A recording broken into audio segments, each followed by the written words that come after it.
¿Se puede hablar de un puntapié inicial para que una idea se transforme en guión? ¿Habría un puntapié? ¿Son varios? ¿Es algo que uno lee en la prensa, que escucha por ahí?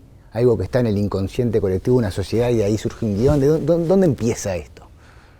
Yo creo que hay dos. Para mí, en el caso de la animación, hay dos puntapiés inicial. Uno, si alguien, una institución o alguna cosa, te encarga algo, te encarga un tema. Eso es uno. Y el otro es la idea de autor.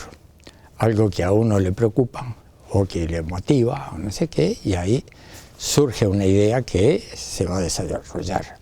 Me parece que para mí son los dos aspectos que pueden aparecer. ¿Ah? Y no sé, te puedo poner ejemplos. Del primero, me llama la atención esto de un encargo. El primero. Sí. Por ejemplo, el Instituto Interamericano del Niño, la niña y el adolescente, que es dependiente de la OEA, pero que tiene sede acá en el Uruguay, hace años, querían hacer varios videos cortos de 1 minuto y medio sobre los derechos de los niños. Y entonces armó uno de los que estaba ahí, Julio Rosenblatt, un esquema increíble porque lograba que los distintos países que pertenecían al instituto plantearan y financiaran un video y plantearan el tema que querían. Y entonces se conseguía ese acuerdo, planteaban la idea y el instituto nos llamó, bueno, a nosotros, y entonces nos dijo, bueno, vamos a hacer una con Colombia, financia uno, por ejemplo, y les interesa el tema de la vida, ¿no? O sea, el vivir, ¿no? Los niños sobre todo, y que dentro de un mundo en conflicto como el que vivían ellos, el tema, a ver si se podía hacer. Y bueno, y ahí se hizo Queremos Vivir. El instituto investigaba los temas y nos daba información. Y nosotros pensábamos que se podía hacer. A partir de la información guionaban algo más artístico. Tirábamos una idea y yo creo que el más significativo, vieron varios, ¿no? De esos son algunos que deben conocer, Yo Quiero, por ejemplo, que es, pero el más significativo para mí fue uno que era el maltrato infantil. Si te plantean eso así, está bravo, el maltrato infantil, ¿cómo haces un guión? Bueno, pero es interesante eso, porque del encargo surge, se genera un pliegue autoral, digamos, porque también el encargo es el encargo macro, claro, pero luego tú lo tomás y eso, tu sensibilidad está expuesta ahí, o sea. Pero el tema está complicado. No, justo en ese caso. No, en ese caso. Pero hubo un hecho en una conversación así, que uno de ellos dice, las estadísticas marcan que a los niños maltratados resulta que los padres fueron maltratados. O sea, parece que habían... Y a eso fue lo que me prendió la lamparita. Y entonces la idea surgió de que unos niños juegan con una muñeca y una cosa, no se le ve la cara, pero medio que la maltratan. Y después al final, cuando la cámara va para atrás, todas las heridas que tenía la niña los tenían ellos. Por ejemplo, un corte acá. Entonces, esa idea, fue el disparador. Igual retomo esto que dice Aldo, porque es interesante plantear por el encargo. Uno siempre piensa que la autoría surge más despojada ¿no? Surge porque algo inspiró a la persona y de ahí se puso a escribir. Y no que haya un encargo, pero es interesante que aparezca esto porque muchas veces... No, el encargo puede ser un disparador y hasta te puede meter en universos o en asuntos que a priori vos estás como ajeno a eso. Y eso me parece que es un ejercicio que un realizador tiene que tener siempre, ¿no? O sea, de abordar y de meterte en asuntos, temas que pueden ser aparentemente distantes a tu sensibilidad o a tu forma de ver la vida. Sí, a lo que te interesa en ese momento, claro, aparentemente. Claro. Igual también lo que está planteando Walter es que a él lo convocaron, probablemente porque es él, ¿no? También debe haber habido un interés en que lo realizara él. Y le dieron un tema bastante abstracto, como duro pero abstracto. Con margen para inventar. Claro. Y también imagino, siendo que tenía que ver con las infancias y la violencia, que serían piezas que después iban a usar como disparadores de conversaciones, que también es lo que hacen muchas veces las organizaciones, ¿no? Generan materiales para que después se puedan como hablar con los niños, con los docentes, con los padres. Y después hay otros tipos de encargos. Está el encargo cuando te dicen, adapta este libro. O a mí me pasó, sobre esta influencer de Instagram escribí una serie, que claro, siempre hay dobleces en los cuales vos estás inventando y estás escribiendo. ¿Y cómo distinguís ahí, en esos, cómo distinguís ahí entre esos encargos en cuál hay algo de ti para escribir y cuáles decís que no? No, a ver, decir que no sería de un país donde eso viene tanto que decís, esto no. Es como tirar un poco manteca al techo. Pero sí me pasó que con la última novela que me ofrecieron adaptar era imposible leer, o sea, naufragué mucho, tenía como que tener la reunión, iba por la mitad, era una novela que era de una escritora mujer, pero era muy machista, porque bueno, producto de su época, pero como que era melaza leerla. Y finalmente el proyecto no salió. O sea, yo no dije que no activamente, pero no sé cómo lo habría encarado. Lo habría encarado probablemente con técnica, me imagino. Me hubiese acercado al guión como desde un lugar. Claro, y con menos oficio, claro, exacto, bueno, ¿qué es lo que hay que hacer? Claro, exacto, sí. Después en el otro encargo me divertí. O sea, no sé si yo no lo considero obra, pero sí había cosas que se me ocurrieron y me parecían divertidas y quedaban y como que se construía desde ahí. El de la influencer. El de la influencer. ¿No considerás obra autoral el haber escrito el guión? Y yo si me llaman por teléfono y me contratan para que trabaje en la idea de otra persona dentro de los requerimientos que esa persona tiene, por persona a veces también es una plataforma, ni siquiera es necesariamente una persona, y no, es un trabajo, o sea, yo estoy al servicio de eso, soy la guionista. O sea, yo que sí, no tengo, mi oficio se desarrolla mucho más en las cosas que hago porque tengo ganas, no tengo mucha dificultad en separar una de la otra. O sea, en un punto lo otro, bueno, pasa esto porque vos querés que pase, yo no tengo que estar completamente convencida, si funciona en el guión, tiene sentido. Yo tuve dos experiencias justamente de adaptaciones de guiones o de libros. Una fue Viva Wolf, es una película israelí que nosotros hicimos una adaptación, era un pedido como de Netflix, de España, y bueno, habían ciertas reglas y ciertas cosas que teníamos que respetar y ahí después podíamos agregar personajes, tantos personajes, alguna subtrama, sí, es claro, sin algunos puntos que Netflix tiene como muy...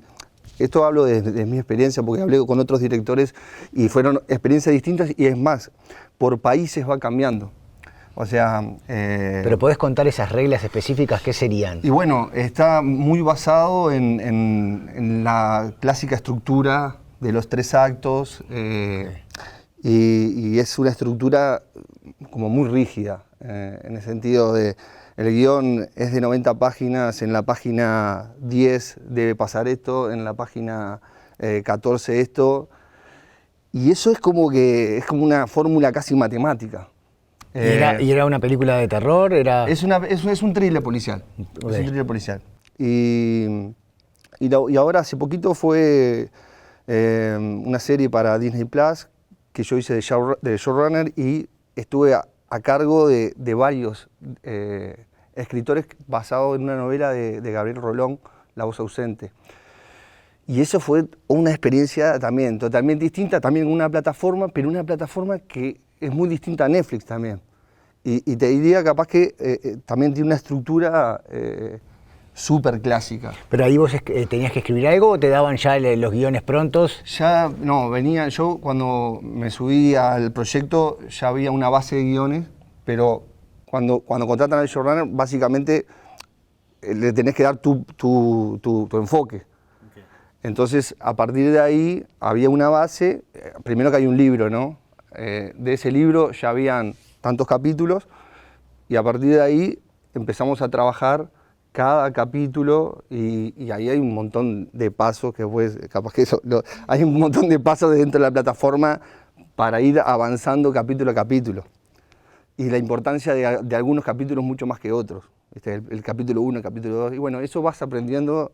Fue una experiencia que la verdad que estuvo buenísima. Cuando largué la pregunta pensaba en una pieza, claro, ahora surgieron las series, que es toda otra cuestión de los capítulos, y los videojuegos, Camila, ¿cómo entran ahí? Al respecto de eso, sí, un poco lo que comentaba Leticia, yo he tenido diferentes casos, a veces las personas vienen con una idea original de ellos y te piden que lo conviertas en guión.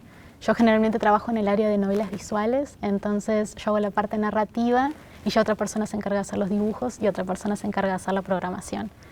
Pero he trabajado para otras empresas donde es al revés. Uno tiene que preparar el pitch, uno tiene que vender esa idea, convencer a los productores y una vez que ellos aceptan, a partir de ahí es serializado, semana a semana o mes a mes, uno va construyendo. Sí. Perdón, ¿no? ¿Pitch de videojuego? Sí, sí, sí. Porque... Solo para entender, ¿no? Claro. Porque uno conoce más el pitch de un documental, de una serie de ficción, de género. Pitchear un videojuego, es decir, es la historia, ¿cómo sería pitchear un videojuego? Generalmente ellos te piden algo así como un outline, te piden, que puede ser mismo en Excel o diferentes plataformas, tú vas a colocar una idea de lo que sería una escaleta. En el primer episodio va a pasar esto, más adelante esto, más adelante esto. Vendes esa idea y lo que pueden hacer ellos es te lo toman, te hacen pequeñas correcciones. Acá me gustaría que el final fuera diferente, que en el principio pasara esto, te lo devuelven, les mandas el outline corregido. Eventualmente eso se va gestando un poco y ya cuando ellos te confirman empezás a escribir la novela visual. ¿Y las ideas son tuyas o son ideas que te dan? La idea, lo inicial. También depende de para qué empresa. Cuando he trabajado como freelancer, a veces vienen personas ya con ideas y me piden que yo dé el outline del resto de la historia. Pero ha habido empresas para las que he tenido que pitchar mi propia idea y a veces me hacen algunas pequeñas reestructuraciones, pero mantienen esa idea original. Lo que contás del pitching es igual a lo que es igual. Es igual a lo que cuando expones una película. Es que si pensás la cantidad de películas que ahora son en base a videojuegos. Exacto. Sí, claro, como universos narrativos que incluyen... Exacto. Igual decís una cosa que me llama la atención porque una vez me habían dicho que hay muchas cosas idénticas entre el mundo de la creación audiovisual y del videojuego, salvo el final, porque el videojuego no maneja la idea de final como maneja una obra, porque tiene actualizaciones y en función de las personas jugando van generando y por eso cada tanto actualizan el videojuego. Entonces hay una idea del final que contabas ahí que tengo entendido que en el videojuego es mucho más dinámica que cuando ustedes hacen una obra que termina. Exacto, y eso a veces puede ayudar o puede ser un poco una limitación, porque uno ya tiene en la mente más o menos hacia dónde va y a veces por los comentarios de los jugadores que dicen, ay, por ejemplo, yo acostumbro a escribir mucho de romance, entonces muchos jugadores a veces ponen, ay, me hubiera gustado que el protagonista terminara con tal otro personaje o que el protagonista uno puede escoger. Y ahí uno tiene que volver atrás, a veces los productores le hacen reescribir ese final y generar nuevas opciones en base a lo que la gente va comentando. Siempre está abierto esa idea de que un videojuego se puede como reactualizar en función del ida y vuelta. Exactamente. Claro, eso es una diferencia. Claro. Dom Comparato, un escritor de teleteatros, telenovelas brasileño, se guiaba mucho iba a los bares a ver los finales y en función de los comentarios reescribía a los personajes, reperfilaba las historias, un poco traccionado. Los hermanos Marx presentando antes de filmar la película. Exacto. Sí, no sé si conocen Bandersnatch también en Netflix, que tiene como esa idea que uno va escogiendo. Claro, sí. Que en nuestra época era el elige tu propia aventura. Exacto. Si querés que pase esto, anda a la página llamabas tal. al Canal 10 también, porque había una versión televisiva. Sí. El otro día justo estaba hablando con un amigo sobre El Señor de los Anillos, la película, que yo decía que había envejecido mal y qué tal. Y él me dijo, pero para mí fue importante porque fue la primera vez que todo ese mundo de fantasía estaba representado en una película. Y claro, fue antes de los videojuegos, ¿no? Como que ese espacio como de conexión, como con también toda esa literatura. De pronto ahora hay un montón de gente, les resulta más accesible porque existe dentro de los videojuegos. Una representación gráfica, ¿no? Que se pueden como relacionar como si fuera una película con la que interactúan. digo todo esto y yo no juego videojuegos, pero me quedé con esa idea. Sí. No, y es un medio también bastante accesible, porque me imagino que en el cine uno capaz para encontrar productores o tiene que haber cierto networking, tiene que haber cierta... Y en los videojuegos uno desde su casa tiene la accesibilidad de la computadora, uno puede aprender a programar en YouTube, puede juntarse con otras personas que dibujan, y siento que es un medio que se presta mucho a que las personas en sus casas puedan intentarlo sin necesidad de... Y cuando vos decías que lo hacías desde la novela gráfica, ¿vos además de videojuegos hacés novela gráfica?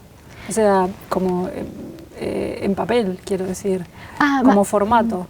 Más bien la novela género. gráfica me refería, dentro de los videojuegos existe la opción de jugar como si fuera Mario Bros, saltando y demás, o leer como si fuera una novela, solo que es haciendo clic, es a través del videojuego. Sí, sí. Ese es el tipo de género que a mí más me gusta. Es el que abre más a la narrativa, el que permite que uno pueda, capaz, escribir más. ¿Pero vas leyendo y interactúas con algún personaje? Exacto, es tal cual, elige tu propia aventura, vas leyendo la novela, dándole clic para continuar, y en algún momento te permiten elegir, ¿querés que tu personaje haga esto o esto otro? Y ahí es que el jugador puede interactuar más con esa novela gráfica. Igual, más allá de esto que decías, que uno puede aprender con así, sigue habiendo como grandes firmas que son los que tienen los videojuegos más importantes, ¿no? También hay una estructura en eso también parecida al cine, ¿no? De los grandes estudios de juegos son los grandes estudios de juego. Claro, hay grandes estudios también, sí, sí, sí. En eso hay como también una analogía, ¿no? Sí, sí, pero es muy bonito también la comunidad uruguaya, porque siento que estamos todos en contacto. Ahora recientemente fue el Woman Game Jam, entonces eran mujeres que en 48 horas se juntaban en un espacio y era crear un videojuego todas juntas. Y eso te iba a preguntar, ¿y qué tal la producción de videojuegos uruguayos? O sea, muy bien, yo pienso que está... ¿Lo consumen los uruguayos? Sí, sí, sí, yo pienso que está en crecimiento cada vez más. Y sí, es una comunidad muy bonita, hay mucha comunicación entre todos. Volviendo al puntapié, saliendo un segundo de los encargos, ¿no? A lo que es la voz más autoral de quiero escribir este guión o quiero hacer esta investigación para un documental.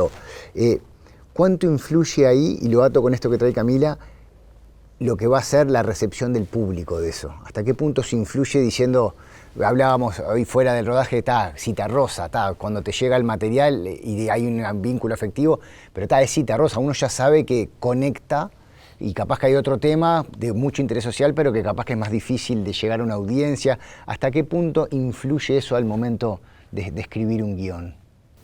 Pero vos decís que si hubieses pensado que nadie lo iba a ver, ¿no lo hubieras hecho, la Citarrosa? No, porque, claro, no, en mi caso no tengo como ese, no miro hacia, no pienso en el receptor, increíblemente, ¿no? O sea, pienso en lo que me interesa, me conmueve de determinada historia o persona que después puede devenir en personaje, que eso es otra discusión después en el documental, eso es muy discutido, pero no... de inicio no pienso en eso, ¿no? En el caso Citarrosa es como un nombre demasiado poderoso como para... Puse el ejemplo de Guitarra Blanca, es 2022. Es de ahora, es 2022, entonces claro, pero la mayoría de las cosas que he hecho generalmente transitan por lugares bastante marginales, o sea, donde te puedo decir los nombres de quienes protagonizan, ¿no? Que seguramente no conoce nadie, entonces no es como mi caso pensar como en el futuro espectador. Evidentemente que en el proceso sí trato de pensar en el sentido de que pretendo que esa historia sea, que se pueda acceder, que se pueda entender, que pueda ser emotiva en el sentido de emotividad, digo, de que abrace al otro, ¿no? De que se comunique, de que hayan cosas que se puedan transmitir. Pero no tengo como el objetivo de la audiencia y el público objetivo No, de hecho eso me ha salido bien, porque no tengo audiencia. No es real, yo estoy acá. Yo soy tu audiencia. Pero sos un documentalista muy reconocido también. O sea. Sí, pero una cosa es el reconocimiento y otra cosa es como la masividad o el ser visto, digamos. Me parece, no tengo muy claro eso. Porque a mí me dicen, qué bueno, ¿y lo viste? No. Me han felicitado gente que no ve lo que hago, o sea, entonces a mí me da gracia, pero me pasa seguido. Okay. Che, qué bueno, ¿y lo viste? No, está buenísimo. Bueno, eso, está. No me inquieta en absoluto, incluso me divierte, pero... No, porque además es uno de los directores que tiene como una carrera más... larga, digamos. Sí. Son de los que tienen más películas. Sí, no sé si... Sí, o el concepto de carrera también es otra discusión. Bueno, una sucesión más películas. de... Más sí, otra para no entrar como en el mundo de la... Exacto, sí. Bueno, a mí lo que me pasa es que he tenido distintas experiencias. Yo filmé 3 películas ahora, el año que viene se supone que filmo la 4ª. La tercera, que les estaba comentando, se estrenó en un festival, todavía no se estrenó en Montevideo. Siempre salen un poco del mismo lugar. Yo no es que no piense en la audiencia, pero es como... Tengo como un aproximamiento como medio trufoniano, si se quiere, como que pienso en el espectador en el sentido de que pienso qué es lo que a mí me gustaría ver. Y lo digo en el sentido de, bueno, en ese sentido siento que le doy lo mejor a la audiencia, porque es lo que tengo ganas de ver, es lo que entiendo que es lo mejor para la película en ese momento.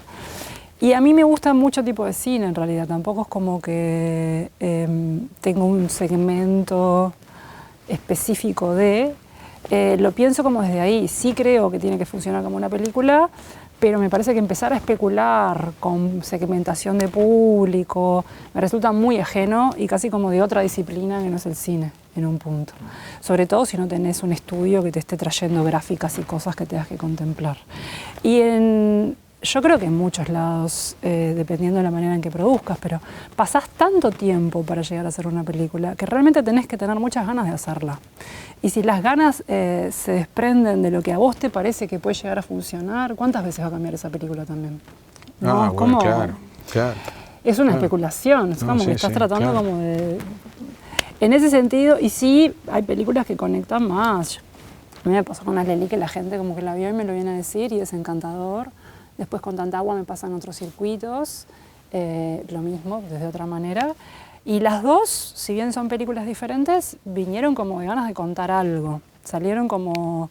El impulso no es tan distinto, en realidad. Claro, pero tenés, lo bueno que tenés una cinefilia abierta y que, bueno, que... Sí. Eso es decir, bueno, pues lo cuento desde el lugar de espectadora, ¿no? Pero como tenés tenés una cinefilia media abierta, sí, a mí me gusta el cine. Claro, no entonces, me gusta todo, porque claro, hay cosas que no, obviamente. Claro, pero podés pegar en varias, dentro de ese abanico, claro, es interesante. Pero no tengo siempre quizás ganas de hacer la misma película, o bueno, quizás sí, viste que esa es la idea, todos hacemos siempre la misma película. Decía que todas las películas son capaz que no siempre de la misma manera tengo ganas de hacerlo. Pero por ejemplo, que Alelí sea más masiva que Tanta Agua a nivel de público, porque estuvo también en Netflix en un momento, no te genera nada para la próxima, no te condiciona de que ahí había algo. La próxima, que es esta que vamos a estrenar ahora, no tiene nada que ver con esa. Quizás la siguiente un poco sí, pero tampoco ni siquiera es como reacciones, no es una peli, no es como... Está esta idea de que en la película que hiciste está la semilla de la que vas a hacer. Puede ser un personaje, una situación, una idea... justo en este caso no es eso, pero sí es una película que está como pensada desde otro lugar. A mí me gusta mucho Berlanga, que es un... Sí, español. Y bueno, y Alelí, entre Berlanga y Lee, era como una cosa muy humana y muy de relaciones y como muy jugada como a un cine como muy directo de alguna manera. Entonces, de ahí se alimenta. No quiere decir que sea una referencia y nos sentamos a ver las películas y a ver cómo... Pero no, como que esas influencias estaban como en mí en ese momento. Ya no tanto en esta, no quiere decir que no vaya a volver. Porque tampoco es una línea recta, ¿no? El trabajo, siento yo. No sé qué les parece a los demás. Sí. No, porque si te enganchás con la lógica esta del éxito o lo que puede suceder en una plataforma, yo creo que te transformas más como en un creador de contenidos que en un cineasta, digamos. Y además lo que pasó yo creo que ahí hay una diferencia importante ahí. Podría no haber pasado. O sea, la vendimos después de que la habíamos hecho. No es que Netflix se involucró, Netflix se involucró antes. Entonces, si yo hubiese hecho una peli para ver si la vendía Netflix y no la vendía, ¿con qué me quedo al final del día, ¿no? ¿Cuál es? Los esquemas también están cambiando. O sea, ahora, en el caso de nosotros que hacemos género, ¿no? Casi siempre ya el estudio o la plataforma se involucra ya en el inicio. Es decir, financian gran parte de la película. Ya desde el guión, desde la idea del guión. Entonces, nosotros cuando empezamos a escribir, la verdad que no pensás en el público, pensás en escribir lo mejor que puedas escribir, esa es la verdad. Y después, cuando vos tenés ese guión y y se lo mostrás a los productores que van a poner el dinero, ahí viene una evolución donde muchas veces el guión queda en un 90% y otras veces de repente queda en un 50%. Y después ahí está la lucha del realizador eterna con los productores. Era otra de las preguntas, claro, ¿no? El momento de decir, bueno, vamos a defender esto, y hasta dónde vas a defender, hasta un momento de que de repente te dicen, bueno, si no haces ese cambio, el proyecto se cae. Y bueno, capaz que es mejor que se caiga y de repente lo podés armar por otro lado con otros productores, o capaz que esa película, como creo que nos pasa a todos, tenemos encajonada varios guiones que no lo quisimos, o sea, modificar, y hay otros guiones de repente que porque aparte tampoco quiero como poner a los productores que siempre son los malos, sino que muchas veces también el aporte de otra mirada, y de una mirada que es un poco más masiva o más comercial, si se quiere, también aportan cosas que están buenas. Complejizo un poco más todavía, porque lo que dicen es que una de las cosas que es interesante es que ya en la etapa del guión, que es la de esta mesa, aparezca también la distribución y la exhibición para ver, aunque sea autoral, pero bueno, ver cuál sería el afiche, cuál sería la frase a resaltar, qué tipo de tráiler, y que muchas veces se demora un poco por la guión producción, la llegada de distribución y exhibición. Perdón, pero vos estabas diciendo eso, Gustavo, que se entra en la parte del tráiler en ese momento. Entra, no, o sea, nosotros, por ejemplo, voy a poner un ejemplo, sí. Virus 32. Sí. O sea, entró Disney, es una película de Disney en realidad, y entró en el guión. O sea, nosotros habíamos escrito un guión, lo lee Disney y dice, queremos producirlo. ¿Lo acepta tal cual o cambia? No, nos cambió una sola cosa, y me duele. Pero, ¿qué pasa? Que ese guión no lo íbamos a poder hacer en la fecha que nosotros habíamos puesto a hacer, porque nosotros ya teníamos para ir a España a filmar. Entonces teníamos que tener una fecha y teníamos que hacer esa película. Entonces ahí, yo dije, bueno, sí, vamos a hacerlo así. Pero sí, entró básicamente desde el inicio, y en casi todos los proyectos nuestros entran como desde el inicio. Y si entiendo bien, hay una parte de negociación, que vos decís que no siempre hay que pensar que son los malvados, pero sí hay una negociación. Nunca es el guión así como está, perfecto, vamos a rodaje. A mí no me pasó, me pasó en Virus, ya te digo, fue un 95%, pero ese 5% me jodió un poco, ¿sabes? Pero fue una decisión que no solo tomé. A ver, nosotros tenemos una productora y hay mucha gente dependiendo de la productora también. Entonces hay que dar una continuidad también de trabajo, es un oficio.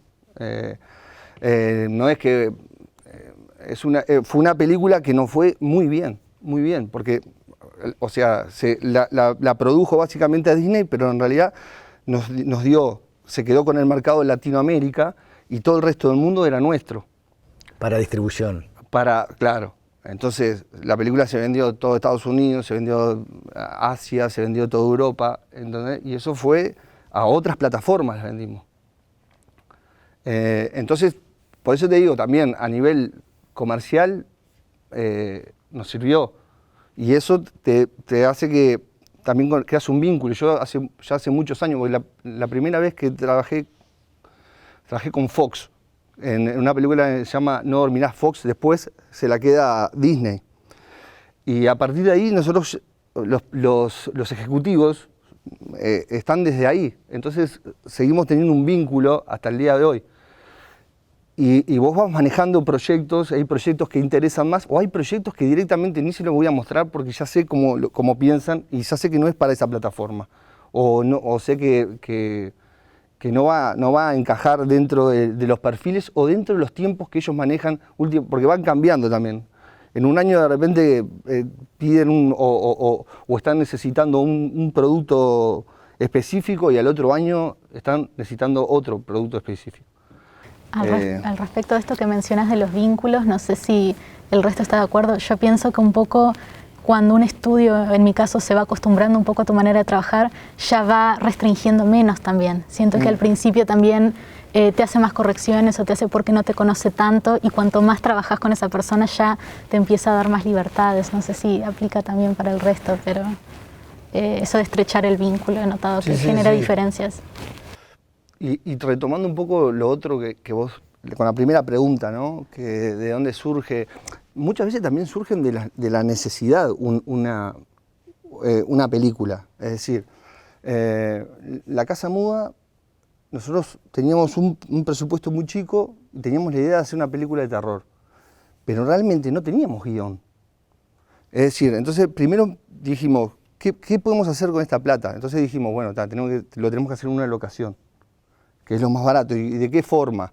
Bueno, el día de rodaje sale tanto, o sea, tenemos que reducir el día de rodaje. ¿Cuántos actores? Lo mínimo que podamos. 1 o 2 actores. Entonces, de esa necesidad que teníamos de hacer, porque queríamos hacer una película de género, y de un presupuesto muy limitado, nace La Casa Muda. Es decir, escribimos en función de lo que podíamos rodar.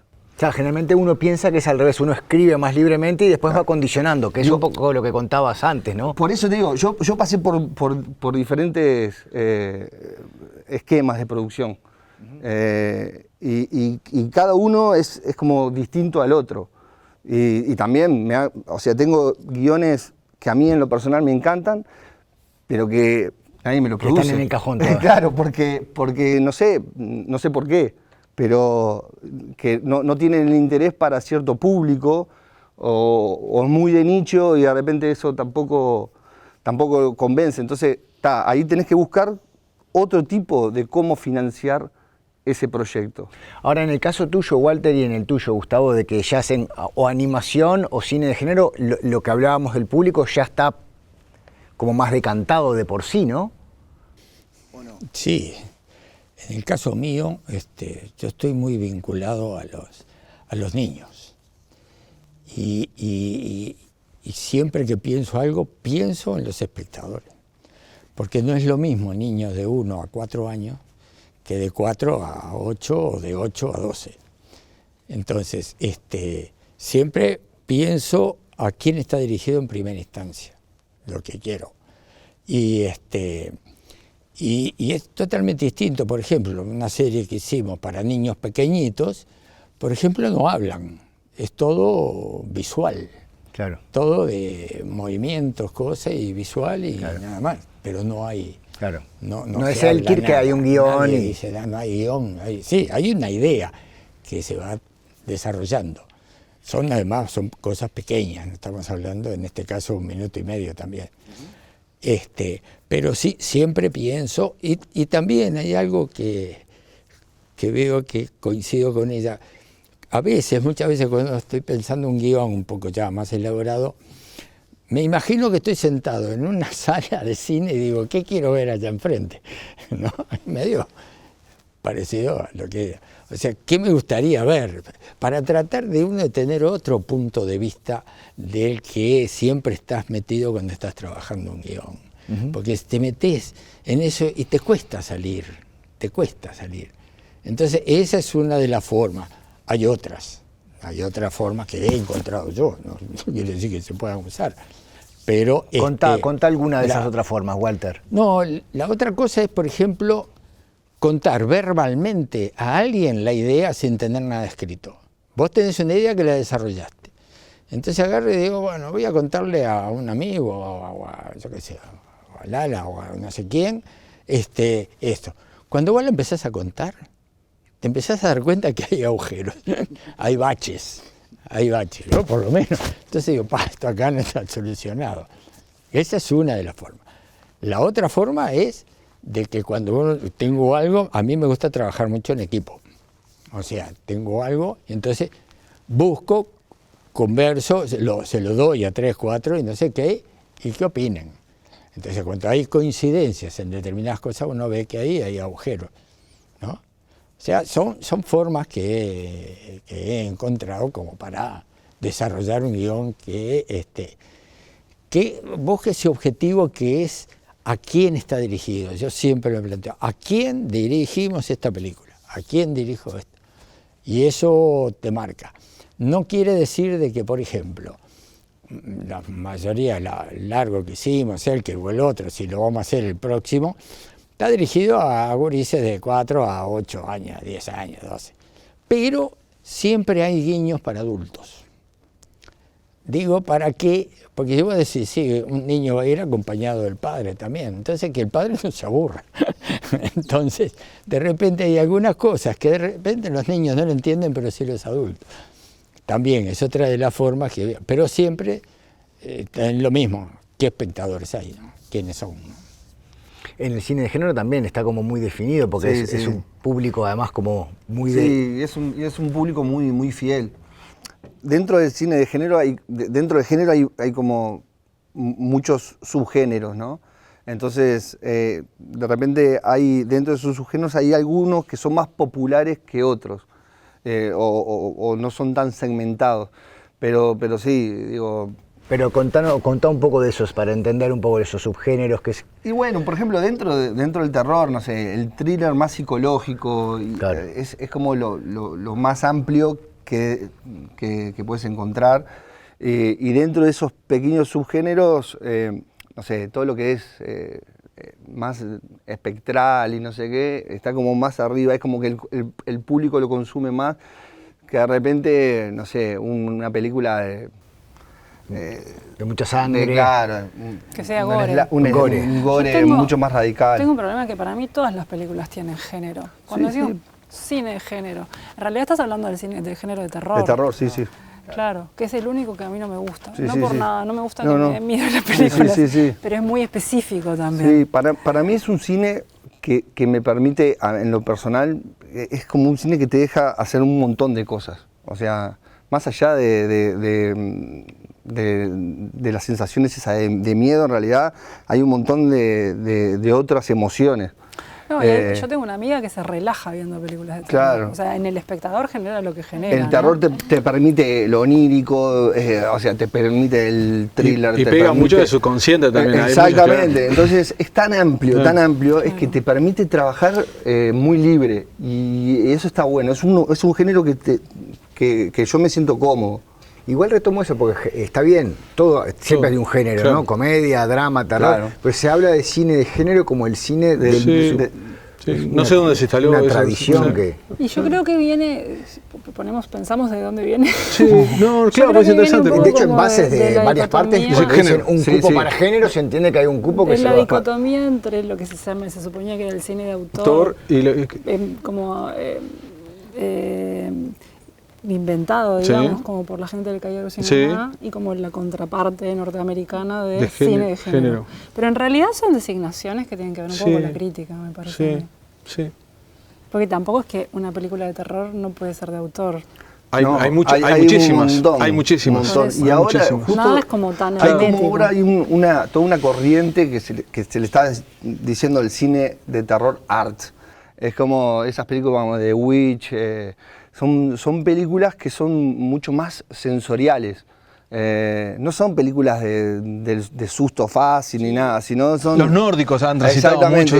Y se instaló muchísimo ahora y es como... Y son películas que están en todos los festivales clase A. Esto que traías del inconsciente ahí como operando en la... Son películas todas clase A, en realidad, y en festivales clase A. Claro, exacto. O sea, están en Cannes, todas.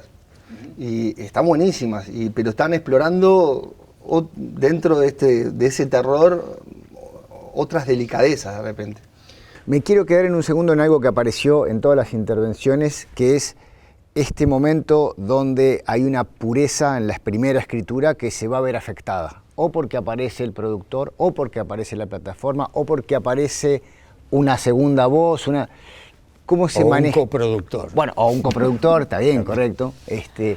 ¿Cómo se maneja ese momento? ¿O cómo lo ven ese momento? O en el propio rodaje, aquello que en el papel sonaba que iba a andar bien, después al momento de filmarlo hay que reajustar. Es que en realidad yo, por ejemplo, no salgo a rodar sin texto. O sea, no tengo como ideas, dispositivos, acciones, situaciones, esperar. Nada, incluso a veces hay días de rodaje que no sé lo que voy a hacer. Claro. esperar que sucedan cosas, o a veces me animo un poco y provoco algo. Provoco algo, esto es lo que se entiende como el cinema verité, que es una vertiente del cine documental donde vos provocás un poquito. También hay una cosa que pasa que no sé si te pasa a vos en el documental, pero que a veces el guión aparece en el montaje. Bueno, eso es así. Sí, eso es así. El punto último del guión está cuando se cierra. Sí, sí. Yo no siento que haya una pureza, no sé si la palabra pureza es la que elegiría. Sí me parece que está bueno esto que traía Walter, de que es un proceso colectivo. Entonces, a no ser que seas así como muy una bomber, normalmente es algo que empezás a compartir desde que se te ocurre. Capaz que tenés una idea, la contás una vez, la contás 2 veces. Es verdad que hay una cosa muy oral también, ¿no? Como de tradición de contar en voz alta cosas. Si después de que la contaste 5 veces seguís pensando en ella, capaz que la bajás del papel. Okay. La idea como que empieza a crecer, a mí esto lo digo en general, pero en realidad me pasa a mí, la idea como que empieza a crecer en vos, entonces de pronto como que todas las cosas que te pasan o que ves, de pronto hablan de esa idea, ¿no? Como que la van alimentando. Sí, claro. Te empezás a ver por todos lados como... Sí, o escuchas un diálogo, o ves una película, o lees un libro, o vas en un ómnibus y ves a una persona, como que de pronto todo tiene que ver con eso que estás pensando. Te volvés así medio como visión de túnel. Y después lo bajás, y es como un copión al principio, es como si fuera el primer corte de la película, como que en algún momento lo tenés que escribir. Y yo no siento que, claro, es muy distinto decir la plataforma que decir mi amiga con la que produzco las películas que lo lee para ver si le interesa. Y ahí empezás como a compartirlo con ellos y sí está bueno, como las devoluciones te ayudan a pensar. Para mí el espacio del guión es un espacio que está bueno compartirlo, o sea, lo podés hacer solo, pero también está bueno si hay más de un escritor en el cuarto, digamos. Y también hay una parte en la cual puede ser que una idea sea cuestionada y finalmente caiga y sea para bien, o sea cuestionada y la defiendas tanto que te des cuenta que es importante que esté. Y se fortalece, claro. Que se fortalece. Claro, sí. Y después, eso es el guión, que para mí igual es muy importante. O sea, hay distintas maneras de trabajar, es como esto que decía, todos, no hay una forma única en realidad. A mí sí me importa que el guión llegue firme. O sea, yo lo escribo por capas y lo trabajo hasta que me siento cómoda con eso. Que no quiere decir que no vaya a cambiar en el rodaje, pero quiere decir que llego como a filmar con algo que me da confianza, que es la película que quiero hacer, que está ahí. Que los diálogos suenan bien, que las escenas, todas me gustan. Después pasa algo para mí que es que no es lo mismo leer algo que hacer la puesta en escena y después verlo, ¿no? Entonces, a veces funciona distinto, a veces se vuelve redundante, capaz que cuando filmás hay una parte que en el guión te parecía que tenías que llegar a esta escena para que se entendiera, pero se entiende antes porque lo filmaste de una manera que lo esclareció antes. Y ahí empiezan a haber cambios de montaje, como que reescribís, cambiás un poco la estructura, es parte del proceso. ¿No te pasa de que si vos dejás descansar un guión un tiempo, después, cuando querés recordar, hay cosas que se pierden? Sí. Y decís, esas cosas que se pierden no son fundamentales. Sí, puede ser, sí. Que para mí es muy importante, o sea, no estar todo el tiempo, dejarlo descansar un tiempo y después vos agarrás y recordás y decís, esto tal, y resulta que después te das cuenta de que hubieron cosas que ni vos te acordabas. Claro, y entonces están puestas de una manera que puesto, si no tiene relación con lo que viene antes ni con lo que tiene después, es como que... No tiene peso. También hay escenas que te gustan mucho, pero que te das cuenta que cuando las edites se van a ir. Sí, también. Como que yo a veces he insistido, yo esto lo quiero filmar igual, y claro, frente a la realidad de tener que recortar, porque no te da la plata para filmar todo, decís, bueno, esto en realidad es una frutilla, claro. También al respecto de lo que Walter comenta de dejar un poco respirar el guión, yo me imagino que a veces uno completa con sus propios años de vida, ¿no? Va pasando el tiempo y experiencias que uno vivió las va poniendo un poco en ese... Sí, yo creo que aplica al guión y aplica como después al montaje también, ¿no? También, como el único periodo que decís, hay que empezar y hay que terminar, en la medida que no sea un documental, es el rodaje. En el caso de los niños, yo me encargo de robarles ideas. Que las incorporo, en serio. Tonki, una serie que tiene 39 capítulos que hicimos, le robé la idea a un sobrino. ¿Por qué? Porque él llamaba ¿Está acreditado, Tonki. Walter? ¿Está Te acreditado? va a hacer juicio, Walter. Es que él cada vez que lo nombraba y lo decía así entre un montón de gente, se sentía horrible el pobre chiquilín, que además había llamado a Tonki, lo había llamado así, a su amigo imaginario. Y entonces dije, ¿y este loco qué se debe imaginar que es? Y ahí creé esa cosa. O sea, es un robo así, a mano armada, no, pero en un robo. Digamos que es un homenaje. Es un homenaje, No, igual que frases que dicen, ¿no? Sí. Varias, yo qué sé, mi hijo cuando era chiquito tenía frases, yo qué sé, es más rápido que la velocidad, decía. No, por ejemplo, yo qué sé. Entonces las tomás y la pendejo, o sea que te enriquecen también. Yo tengo Es un ida y venida. notas en el celular, frases robadas, escucho fuera de contexto Y las vas guardando ahí. Las voy guardando, tengo todas coleccionadas. Ahora, Walter, capaz que esté equivocado, pero uno tiene la idea que en la animación y sobre todo en la estrategia del stop motion no hay tanta posibilidad de exploración, no es que uno prueba y después porque lleva tanto tiempo que el guión está como más rígido, bueno, si se sí, quiere, sí. de que hay que, ¿no? Sí. ¿Está bien eso? Sí, es así, aunque, por ejemplo, en el largometraje, hasta último momento nos faltaba el final.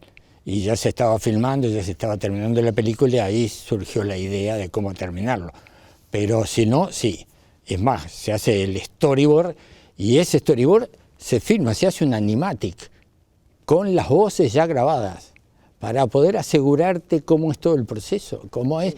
Porque no te podés poner a filmar cuando un animador hace 3 segundos por día una toma que después decís, esta no sirve, porque le puede llevar, yo qué sé, una semana hacerla. Yo también estoy un poco ahí alineado con, a ver, lo fui aprendiendo con el tiempo, ¿no? Que al final el guión es la base de todo. O sea, vos tenés un buen guión y tenés un mal director y seguramente la película no esté tan mal. Porque la base es tan fuerte, es más, siempre le decimos, bueno, hay que hacer un guión contra directores. Es decir, que sobreviva a un director malo igual. Y lo que cada vez estamos trabajando más en hacer guiones sólidos, ¿no? Después hay tantas variantes dentro de un rodaje y empezamos con las coproducciones. Yo creo que en esta mesa, digo, todos hicimos coproducciones. Digo, es parte como de poder sacar un proyecto adelante. O sea, y en las coproducciones, ya de arranque, hay algo que en algunas etapas no se siente natural. Es decir, ¿por qué? Porque entra Italia al proyecto, Italia quiere poner un actor, pero la película está escrita sin que haya un italiano. O sea, que pongan la coproducción a nivel de la, no sé, de la edición y cosas. No, ¿por qué? Porque el Estado... en el fondo te exige... Exactamente. Y ya ahí ya se empieza a distorsionar. Es decir, bueno, entonces capaz que el socio no tiene que ser italiano. Y son esos proyectos que empiezan a durar para poder hacerse un montón de tiempo, porque ya no se siente que esté fluido, que sea natural lo que va a pasar. Después, cuando estás en el rodaje, hay tantas variantes. En el día de rodaje, el director tiene que tomar tantas decisiones y tienen que ser en la mayoría acertadas, porque es una suma, ¿no? Si vos tenés que tomar 100 decisiones y tenés 80 decisiones malas y 20 buenas, ese día lo perdiste. O sea, ¿y qué va pasando? Y vas cambiando o vas tomando decisiones sobre lo que está pasando en el guión. No te está dando el tiempo el día de rodaje, no te está dando. Y bueno... Pero me pierdo en una cosa ahí. ¿El buen guión qué asegura? ¿Que haya menos decisiones riesgosas para tomar o que de las 100 invoques 80? Y yo creo que el buen guión, que es lo que yo te digo, si el director de repente no está en su día hábil, o sea, el guión... Yo, por ejemplo, cuando estoy en el día de rodaje y yo siento que, viste, que no está, hay algo... O sea, leo el guión de vuelta, leo la escena y me apego a la escena. A eso que ya está repensado y súper procesado. Exactamente, claro. porque yo digo, no, esto ya lo pensé durante 2 años. Claro, porque hoy quiero cambio. cambiarlo, Claro. ¿entendés? Entonces voy y lo hago tal cual. Y hay a veces que me siento un poco más creativo y también los actores te empiezan a dar ese juego en la escena. A dar ese juego y también y pasan cosas que están buenísimas. Bueno, hay un pliegue interesante que es el guión, el texto y el actor, ¿no? Claro. Sí. Que eso es fundamental. Es fundamental. Porque puedes tener un gran guión y bueno, y si el actor no da el tono o ahí no sé. Lo que pasa es que ahí lo importante es el casting. El casting y el trabajo, bueno. Sí. Es una extensión que me parece que no se puede separar. Cuando estás trabajando con actores, o sea, que el actor entendió el personaje y empieza a aportar cosas, claro, lo hace crecer, claro. Claro, que vos decís, wow, Claro. ahí es como empieza como empezás a disfrutar tu oficio, ¿viste? Decís, bueno, estoy contando una historia y me está encantando cómo la estoy contando y me está encantando lo que está pasando. Y hay días que son, ¿qué estoy haciendo? O sea... En el registro documental este proceso, porque justo interveniste... Hay algo que se aproxima, que es, puedes tener una muy buena idea, una muy buena historia, una gran historia. Ahora, quienes las protagonizan están flojos, quiero decir, aunque sean ellos mismos. O no son atractivos, o a veces son historias nimias, insignificantes, pero el que lo narra o lo interpreta es genial. Es como un actor, aunque no lo es. Sí, o se autorrepresenta muy bien, o cuenta algo aunque sea mentira, que a veces, a mí eso, la verdad, me preocupa poco perseguirla en el documental. Y son geniales. Pero decís, qué buena historia esto. Ahora, ¿quién es el que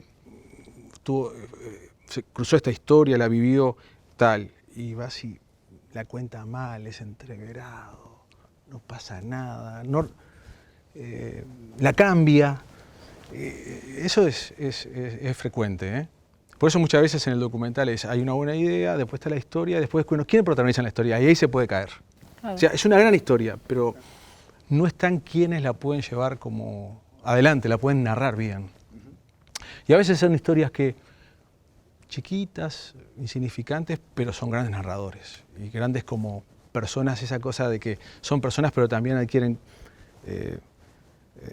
se adjunta algo que lo transforma en personajes inolvidables, ¿no? Que te acordás de fulano haciendo tal cosa o contando esa historia.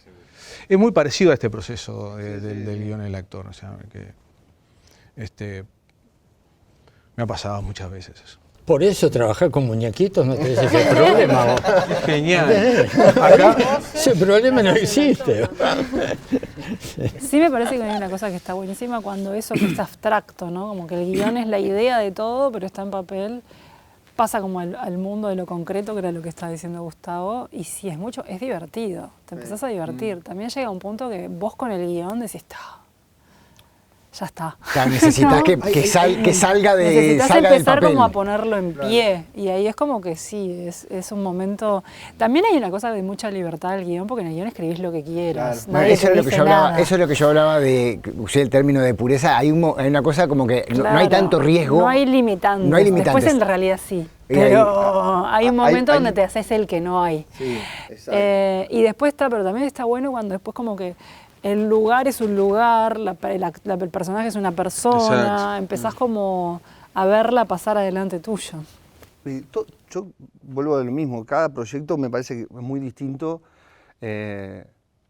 Nosotros en la primera película, en La Casa Muda, el guión tenía 20 páginas. Es decir, era lo que sucedía casi en vivo ahí, lo que pasaba. En esta serie que hicimos ahora hace poquito,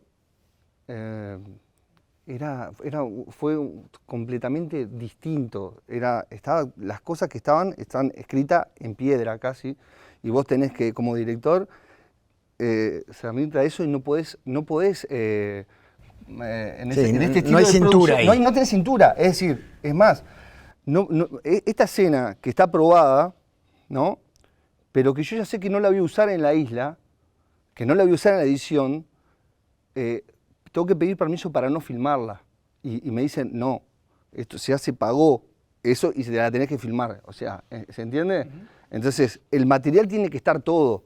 Después, la plataforma va a decidir si la incluye o no la incluye. Vos vas a dar tu corte. que en mi corte no va a estar, pero te van a pedir que la escena esté editada y te la van a pedir ver también. Entonces, hay directores que tienen una idea, ¿no? Y saben que en la escena, saben los objetivos de los actores. Uno se va a levantar de la mesa, va a haber una discusión, el otro se va a quedar y va a tomar un vaso de agua. Y no hay un gran guión, sino que el actor sabe lo que tiene que hacer y empieza como a improvisar y empiezan a surgir cosas que están alucinantes. Ese estilo de poder filmar así está buenísimo, pero a mí no me tocó nunca. Bueno, o sea, la Casa Muda, ¿no? Solo en La Casa Muda. Un rodaje más exploratorio. Exactamente. ¿Por qué? Porque no había una coproducción de nadie. Bueno, más independiente. Era, tenía más que ver con las condiciones de producción. Exactamente. Sí, y fue casi como se montaron en un dispositivo, más que nada. Tenemos tantos días, una locación y una cámara. Bueno, algo de experimental. Experimental, claro. Después, cuando entras dentro de un esquema de producción más comercial, donde hay un montón de socios, donde hay un estudio atrás, ese esquema es totalmente distinto. Claro, digamos que en ese último la cuestión es cómo mantener una voz autoral ahí. Sí. Mientras que en el otro es como que Gustavo, y si vos ves, por ejemplo, en el desarrollo de una escena que no funciona, o sea, porque te puede pasar, vos lo ves, esto no funciona. Igual, o sea, vos podés durante el rodaje decir, virar eso, por más que eso esté escrito, sea un guión de hierro, o tenés que consultar, ¿cómo es el...? Yo lo hice con esta serie estaba en pandemia también. Entonces tenía las cámaras. Entonces el estudio estaba mirando lo que yo estaba haciendo. Había una cámara, obviamente, que estaba viendo lo que estábamos filmando y otra que también se comunicaba conmigo. Entonces se iban comunicando en ciertas decisiones que yo iba tomando. Obviamente que hay una cierta flexibilidad porque creen en vos, por eso te llaman, digo, para que vos le des una mirada, ¿no? Ahora, te digo que es bastante estricto de que una vez que el guión pasa por un montón, pero es impresionante, por todas las fases que pasa un guión y por todas las aprobaciones. Entonces, una vez que eso llega a la aprobación, es muy difícil. Yo quería borrar una escena o cambiar un diálogo y hay toda una burocracia también para cambiar esas cosas. No es como, bueno, acá el actor improvisa, o sea, es más, están los apuntadores y están viendo exactamente qué está diciendo, o sea, y viene y me dice, mirá que no dijo tal palabra. Es el laburo de él también. Exactamente. A ese grado de... No me compliques. No me compliques. No, está bien, no, eso va a estar Pasa bien. que también pasa, no sé si te pasó a vos, Gustavo, pero en las series muchas veces, dependiendo de la cantidad de capítulos que tenga, el director no es la constante. Claro, bueno. O sea, en realidad también, es más constante el continuista, el actor, el director de fotografía. Que tiene más como... Que el director hace 3 capítulos y después viene otro director y hace otros 3 capítulos. Entonces hay todo otro grupo de gente que dice, está bueno, no, lo que estamos haciendo es esto. Es verdad. Y también ahí va, se filma, a ver, no es que te dan 3 capítulos y vos filmás los 3 capítulos, sino que vos filmás por locación. Tú tenés una caja de producción que te dicen, esta serie... Es como tiempos modernos, pero de la... Claro, esta serie se hace en 8 locaciones. Entonces, empieza la primera semana y yo filmo una escena del capítulo 4, otra del 8, otra del... ¿Y no extrañás la Casa Muda un poco? Sí, ¿no querrías volver? ¿Se entiende? Sí, entonces, claro. El chip que tenés que hacer, y bueno, y todo el equipo enorme que tiene que haber, porque cómo es el maquillaje, cómo es el vestuario. Recién hacemos una del primer capítulo y pasamos a hacer del 8º capítulo. Y imagínate los actores. No. Los actores que tienen que decir qué Es estado emocional estaba en aquel momento para venir acá, abrir esta puerta y ser el que estaba hace... Y ahí volvés a la robustez del guión para sostener eso. Claro. Sin un guión que... Totalmente. Por eso en las plataformas están el guión, casi te digo que está escrito en piedra. Pero es la verdad. Salgamos de este ejemplo que es como un poco extremo, es un modelo, o el otro que también es un poco extremo de la exploración de la Casa Muda. En el medio, más de un cine más clásico, capaz que no de una serie, ahí me imagino que hay un punto medio de estos dos extremos. En realidad, yo no estoy en ninguno de los dos extremos. Por eso. No, porque... Vos estás en el medio. Sí, bueno, no sé, un barrio que queda al costado, claro. No, bueno, la última peli que hicimos, Agárrame Fuerte, la que vamos a estrenar ahora, sí la hicimos como con cierta urgencia, pero personal, ¿no? Y no hicimos el recorrido de los fondos, o sea, teníamos un fondo que se sabe que es poco para filmar, más allá que sea mucho dinero para la vida de uno, y decidimos hacerla casi como con una especie de intención, como cuando salís de la facultad, que pones la casa de tus padres, el auto de tu padre, digo mucho eso, pero porque es verdad que usamos muchos recursos de nuestras familias con Ana, y la buena onda y el cariño de todo el equipo técnico que se prestó y la filmamos de esa forma. Y bueno, también tenemos la suerte de en este momento de la carrera tener amiga montajista, amiga fotógrafa, o sea, como profesionales queridos que se relacionaron de una manera efectiva con la película. Pero sí, yo no, con Alelí, yo siento que todas un poco las hicimos igual. Es verdad que tenían distintas exigencias, o sea, tanta agua, era en Salto y necesitábamos lluvia, entonces había efectos especiales y era con niños, entonces había que llevarlos para allá. O sea, había como un tamaño, si bien todas son pelis chicas, había un tamaño que no se podía reducir de eso porque se necesitaban recursos de mínimos de dónde nos quedamos a dormir, cómo hacemos la lluvia, qué les damos de comer a los niños, ¿no? Y bueno, y con Alelí, que con todo eran locaciones simples, tenía mucho casting. Entonces son todas cosas que encarecen los proyectos. Si vos tenés muchos actores, hay una parte grande del presupuesto que va ahí. Capaz es un embole que hable de esto, pero también yo siento como que la forma en que hacemos cine, yo soy la guionista y soy la directora y también soy la productora. Entonces no es que una cosa queda por fuera de la otra, de alguna manera. Pero sí, yo siento que tengo el control de lo que estoy haciendo, que lo comparto con la gente con la que trabajo, o sea, como que sí es una tarea colectiva, que la comparto como de distintos lugares, pero como que confío mucho en la persona con la que hace arte. Bueno, ahora en esta última película se incorporó Lucía Casal, que es montajista, que fue un alivio tremendo, porque normalmente las películas las editaba yo, entonces decir, no voy a hacer más esto, también siento que me enriqueció. Pero sí, o sea, siempre es como la película que yo quiero hacer. Versión a versión del guión, la idea es que se acerque más a eso.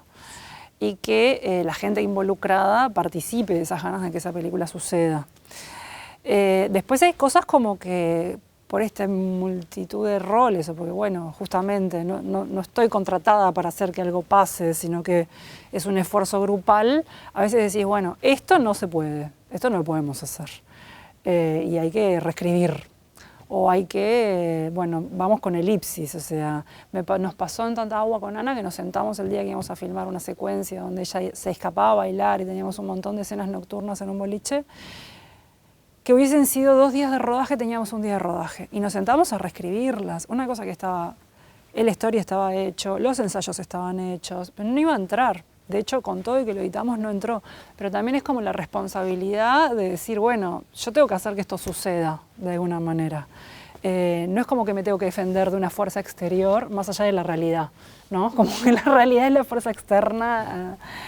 Pero intervengo en una cosa ahí. Sí, porque capaz que... No, pero está bueno porque para mí va a ese punto medio que capaz que están en otras películas y eso. Sí. No es una buena cosa que el guión que sea de una persona, la dirección de otra, la producción. O sea, esto del multitasking no es más una condición de cómo fuimos desarrollando el sector No, me parece que depende... A ver, no creo que sea una cosa que se asocie ni siquiera a un tipo de producción. Me parece que si lo ves en la historia del cine, hay muchos directores que son los autores de sus guiones y muchos que no. No, me parece que es como que depende. Incluso no quiere decir que yo nunca vaya a trabajar con un guión que yo no haya escrito, o al revés, que no vaya a escribir un guión que vaya a dirigir otra persona, pero no me parece que sea algo como a diagnosticar como positivo o negativo. Está, perfecto. Sí es cierto que ha sido como desde el 96 a la fecha ha sido como la constante. Un poco el leitmotiv. ¿No? Sí, pero ¿no te parece que es porque pero yo pensaba más en cuesta producción, tanto levantar una peli? Ah, ¿qué es eso? Sí, creo que es necesitas quererla mucho. Porque hay un acto de militancia. Sí, ahí en eso, claro. Es como un acto de voluntarismo. Exacto, sí, total. Bien. ¿Ibas a decir algo? Agregar un poco que también me parece que te abre incluso las puertas a ver, en algún momento haber sido productora, haber sido directora, a ver la capacidad de opciones que puede tener el guión. Yo pienso que cuando se trata de los videojuegos, por ejemplo, jugar otros videojuegos me hace decir, mira, en programación se puede hacer esto, no sabía. Ahora puedo hacer un guión que incluya esta opción. Ok, me parece que está bueno también, capaz, no aprender a programar todo tipo de videojuegos o dibujar todo tipo de videojuegos, pero probar pequeñas cosas de otros roles para ver de qué manera puedo enriquecer un poco más el Quiero decir algo antes de que, porque cuando yo digo que soy la productora, quiero decir que soy responsable. O sea, no salgo a buscar los fondos, eso lo hace Agustina. Hay una división de roles que para mí es muy fundamental, pero las dos o las tres, dependiendo cuando está Ana, tenemos como la responsabilidad de que eso suceda, y la responsabilidad para con el equipo técnico. O sea, yo no soy una técnica contratada para que el proyecto salga adelante, pero sí hay una persona que todo lo que tiene que ver con los documentos de producción y producción ejecutiva y tal, es su expertise, digamos. Pero sí, claro, es verdad, es como... Estar en comunicación. Gustavo, algo de ese término medio, pues capaz que Dios local, otras películas que no estaban ni en esta caja de las cosas, ni en la primera. Sí. Bueno, Dios local también estuvo como... tenía un guión, pero era mucho más libre porque no teníamos teníamos unos productores suecos, pero divinos, que dejaban, sí, no, o sea, entonces fue como mucho más libre, pero también fue una película que costó mucho más la distribución de la película. Al final se vendió a HBO y se vendió a otros lugares, pero fue una película como más difícil, fue como mucho más de nicho y fue como bastante complicada esa experiencia. Vuelvo un segundo atrás cuando hicimos lo del género, ¿no? En el mundo de los videojuegos, ¿hay una división así como uno puede hablar de documental, ficción, animación, terror? ¿Se puede hablar de géneros así? Sí, yo pienso que depende mucho tanto en qué plataforma uno juega como el contenido que uno consume, ¿no? Yo decía un poco antes, a mí me gusta mucho lo que es el romance, yo escribo mucho ese tipo de historias. Hay otra gente que le gusta más la acción, pero a su vez hay un tipo de jugador que le va a gustar más jugar por Steam, que son cosas capaz un poco más fuera del mundo de los estudios más estructurados, y después hay otras personas que les gusta más Xbox y otros estudios que están más estructurados, dependería un poco de eso. Quería agregar también un respecto a lo que vos decías de lo que es el pasaje a otras fronteras o cómo es cuando ese guión no solo tiene que aplicar dentro de lo que es Uruguay, nuestras tradiciones y costumbres, sino qué pasa cuando lo llevas a otro lado. Ahora que estoy estudiando mi maestría en guión en Estados Unidos, me pasa un poco que en ese ambiente colaborativo que vos decías, escuchar feedback de personas que, claro, no vivieron en mi realidad, tienen una experiencia de vida totalmente diferente, y continuamente me encuentro con estas cosas, no sé, de haber escrito, por ejemplo, una chica de 20 años que sale a tomar con sus amigas y que me digan, no, pero no tiene 21, y yo, claro, acá la mayoría de edad es diferente, e irme como dando cuenta de lo rico que es esa colaboración y esa ida y vuelta en el feedback, a nivel de tradiciones y de costumbres y culturas diferentes.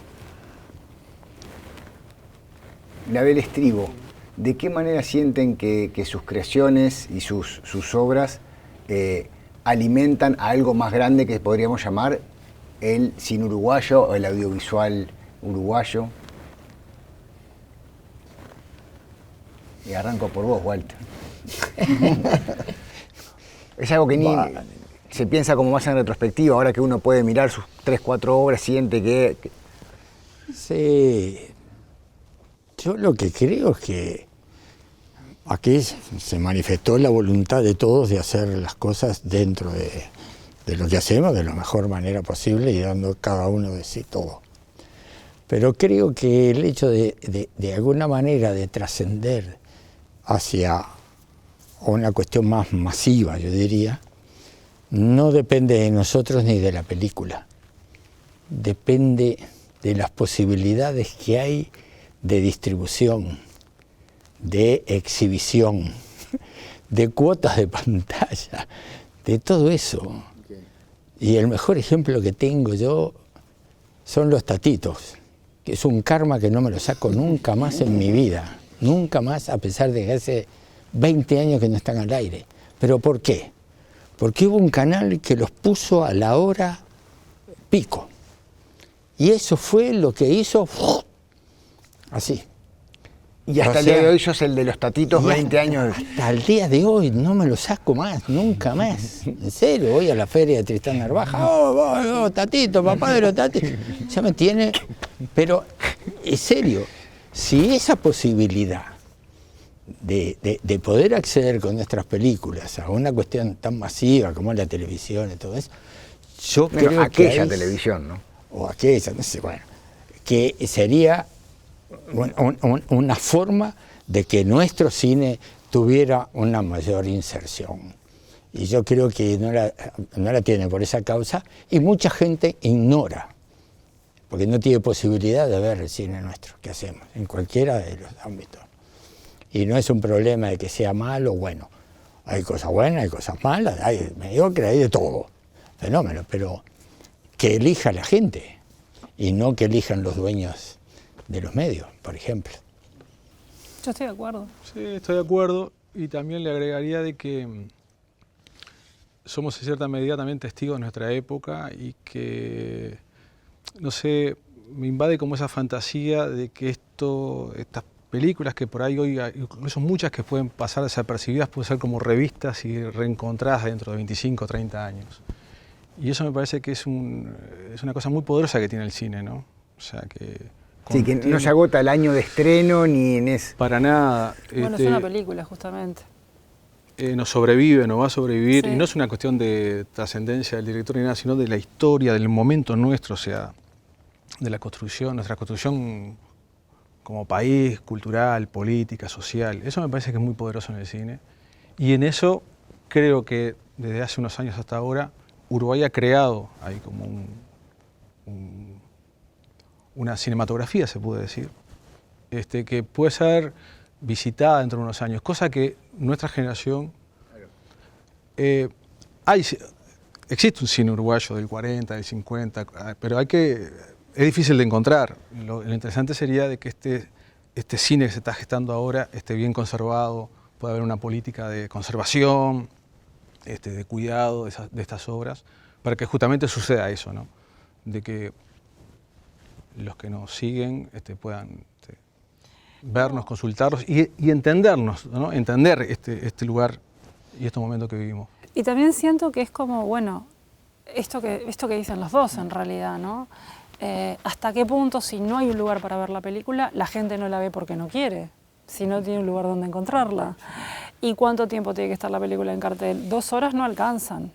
2 horas, 2 semanas, 2 meses no alcanzan.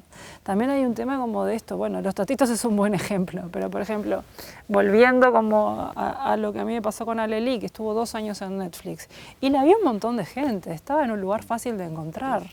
O sea, hubo un lugar donde se podía dar el encuentro con el público. Justo además fue pandemia, lo ideal siempre es que sea una sala de cine y que la visualización sea gregaria y no como solo en tu casa. Pero sí, me parece que hay como que luchar un poco contra la idea de que el público no va porque no quiere, cuando en realidad no está Pero además, no está en la sala. Si no estás suscrito a Netflix, no la ves. También. Igual eso te pasa si no sos de Cinemateca, Walter, también. Pero sí es real. Sí, pero bueno. Pero me parece que también la idea que tiene a veces la gente de que el cine uruguayo es así o es asá. ¿Cuántas películas uruguayas vieron en realidad? Hay mucha diversidad, sí, es cierto, porque se construyó una imagen del cine uruguayo. Hay como un prejuicio que para mí se retroalimenta incluso a veces desde la crítica. Sí. Por momentos. Y de nosotros mismos también. Puede ser. Pero hay mucha diversidad, ¿sí? Hay una diversidad brutal. Y hay cine que es re distinto, ¿no? Y que te acerca como a lo que pasa desde distintos lugares. Yo siempre me acuerdo mucho del Hombre Nuevo. Porque me parece que funciona como a muchos niveles, como película, y porque ella está ahí, y vos ves y te la cruzás, es como que, no sé, a lo que voy, yo ya te lo había dicho en su momento esto, pero me parece como que es como un ejemplo de una película que nos refleja, de alguna manera, que no es lo mismo verla y que sea uruguaya que sea, ¿se entiende lo que quiero decir? Sí, claro. No, que creo que a partir de todo este boom de las plataformas también... A ver, el contenido llega masivamente a un montón. Nosotros con esa película que te decía de que hicimos la remake, que se llama Lobo Feroz, que es una producción de Netflix España. Y estuvo, no sé durante cuánto tiempo, entre las 10 más vistas en Netflix España. Me llegan los números de los millones de horas, ¿no? Y yo digo, pero esto no me entraba en la cabeza. Y después la película se vende a Estados Unidos, se vende a México y también empiezan a decir, entonces yo digo, pero esta película, si yo hago la cuenta de cuántas personas la vieron, es un montón. Entonces ahora yo siento que las plataformas nos dan la posibilidad de una apertura mundial. Es decir, a mí me escriben gente que yo no conozco, que vieron la película, no sé, en París y que le gustó la película y me encontraron por las redes y me hacen un comentario de la película. Después, el otro tema que es el público local, yo creo que es otra mesa, ya te diría, porque es una cuestión de que durante mucho tiempo el cine uruguayo, yo siento que tenía como no había una gran variedad. Yo creo que ahora en los últimos años yo veo de repente hay cine de terror, hay comedia, hay thriller, y yo creo que ahí está la riqueza, y es lo que el público me parece que busca una variedad de cosas. ¿Por qué? Porque el cine, yo no voy a hablar ni de malo, ni de bueno, porque son colores. Digo, me gusta el rojo, me gusta el azul, yo qué sé, cada uno. Pero me gustaría tener todo ese arco iris de colores. Diversidad. Obvio. A mí me encanta. Yo soy un tipo que me encanta el cine, pero veo muchos autores, veo cine desde que nací, por una cuestión familiar, y entonces veo muchos autores, desde el blanco y negro hasta el cine más actual y más moderno. Me puede gustar, pero me encanta ver y me encanta ir por la variedad. Y eso es lo que me gustaría tener dentro del menú cuando entro a una sala de cine y veo y quiero ver cine uruguayo. Lo que pasa es que ahora, y es verdad que se construyó, el público tiene un rechazo al cine uruguayo, que hay que trabajar para entender primero por qué y cómo poder volver, porque ¿por qué en la puta vida hizo 150.000 espectadores? Y ahora tenemos 1.000. Era otra, hace 20 años Sí, también. Cambió, ya sé, cambió, sí, pero igual. Sí, igual. Es demasiado. Sí. No es demasiado. Primero, no habían plataformas. Segundo, La Puta Vida estrenó en un cine que era de 2.000 butacas de entrada. En el Plaza, sí. Yo la fui a ver ahí. Sí, eso también. Bueno, pero digo, está en la puta vida porque puse 150, pero si ponemos, por ejemplo, no sé, el baño del Papa, 80, fue impresionante. Igual fue más o menos en la misma época. Fue un poquito después que La Puta Vida, pero no fue hace 5 años. Son todos preplataformas, seguro. Son todas preplataformas. Pero igual. Y son multicines, multichiquitos. Sí, yo creo que vos hiciste una mesa también de distribuidores y me imagino que hay que ver cuántas entradas se vendían en el cine en esa época y cuántas se venden ahora. Sí, eso es real, pero para todas las películas. Sí, para todas las películas. Y yo creo que hay, por lo que hablé con algunos distribuidores, me dicen que en realidad no bajó el número de entradas, de tickets vendidos. Sí del cine nacional, pero no del global de las entradas. Entonces es un tema de estudio eso, para mí. Hay que ver, hay que abordar por qué y cómo poder volver a que el cine uruguayo vuelva a ver cine uruguayo, porque no lo ve. Sí, igual lo de la menor venta de entradas creo que post pandemia es mundial, ¿no? Pero bueno. No, pero ahora se recuperó todo eso, ¿eh? Ahora se recuperó impresionante. Es un tema, digo. Bueno, ves, para mí yo lo que creo que hay que combatir es esta idea de que no lo ve. Yo creo que no lo ve porque no está en la sala para que la vea. Bueno, puede ser un punto. Y también me parece que hay una cosa que pasa, que es que contra una película de Marvel no puede ir ni Scorsese. O sea, que nosotros tratemos de hacer esa competencia es ridículo. Lo que sí necesitamos no es que haya como una oferta para cada posible espectador, es trabajar en el espectador y en la audiencia y en un ejercicio de sensibilización, porque si las únicas cosas que hay para que vean son siempre lo mismo, diferentes veces, la misma película siempre, eso también adormece cierta curiosidad que el espectador puede tener hacia, no solamente cine uruguayo, cine de otros lados. Tendría que estar en las escuelas y en el liceo la materia cine. Educación, yo estoy de acuerdo. Sí.